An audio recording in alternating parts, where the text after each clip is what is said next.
in every fossil that we date, when the half-life of carbon-14 at 5,730 years is so half that after about 100,000 years you should have no measurable carbon-14.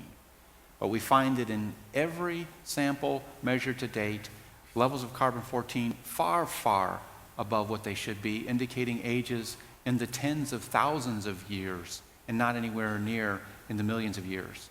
And then a recent discovery that was just published in about 2005, but is getting confirmed by more and more studies, is actual soft tissue of dinosaurs.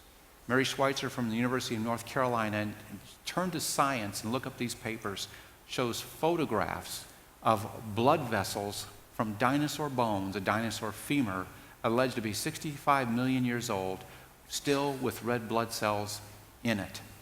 She shows connective tissue between bones that still stretches. All right, we're going to have to let... That's good evidence. Dr. Giberson? The carbon dating that Dr. Guliuzza mentioned is the one that's the most common, and the reason is that you can use carbon dating to date things in recent history in the past few thousand years. But there are many, many dating forms. Potassium decays into argon, strontium into rubidium, and there's a whole set of those. And there's an overwhelming agreement. They all converge on an age for the Earth of around 5 billion years. Multiple unrelated measurements coming to the same number. All right, we're going, due to time, this is going to have to be our last question for the evening.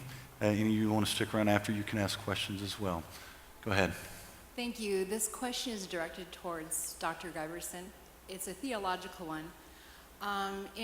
Tonight, during your argument for evolution, I failed to hear one time when the origin of the soul came in. When was man's soul originated then, if in this whole theory of evolution?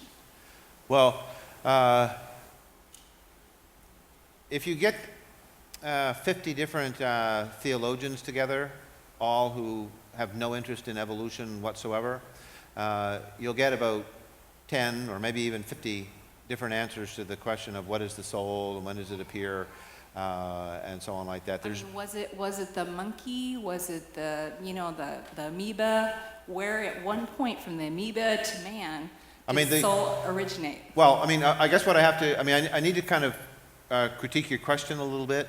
The concept of the soul to which you're referring is actually not a biblical concept. It's actually a Greek concept that was borrowed by church fathers like Augustine and so on, and it was used, and a Greek concept was kind of wedged into the scriptures that changed the way we thought about that.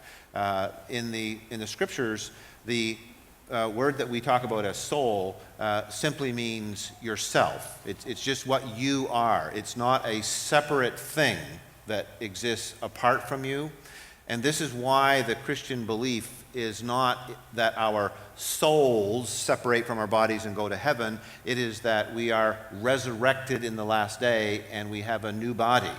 It's not a soul that goes to heaven, it's the body that goes to heaven. One theologian that was a colleague of mine for several years used to put it like this: you don't have a soul, you are a soul. And so the soul is actually the term that was just used for the person. So the primate then had reasoning, he had morals, he had, I think, therefore I am kind of principle. Every living creature has a soul in that sense. Okay? Now that's not to say that all of these living creatures are resurrected in the new heavens, but they all have a soul in that biblical sense. The idea of this separate, disembodied soul that gets inserted at some point is not actually a Jewish concept. It's a Greek concept that comes later than the New Testament. Dr. Guliuzza? Well, Dr. Giberson, I would agree that living creatures have a soul. They have this life principle in them, which nobody really seems to be able to define. They can just say what life is or what life does, but they can't really tell you what life is in that sense. And Dr. Giberson's probably right. If you ask 50 scientists, or even 50 theologians, you might get 40 to 50 different answers on that. So what I can do to try to cut through that is just go to Genesis chapter 1, which says that God created this life, this soulish thing, in Genesis chapter 1, verse 1, which only comes from pre-existing life. And as John chapter 5 says, the Father has that in himself, and he gives it.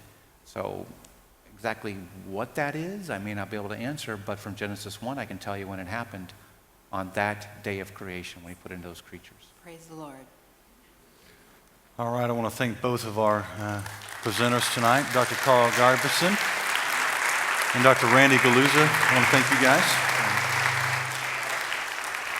All right. I want to thank everyone for attending tonight, and that's the end of our debate tonight. Thank you very much.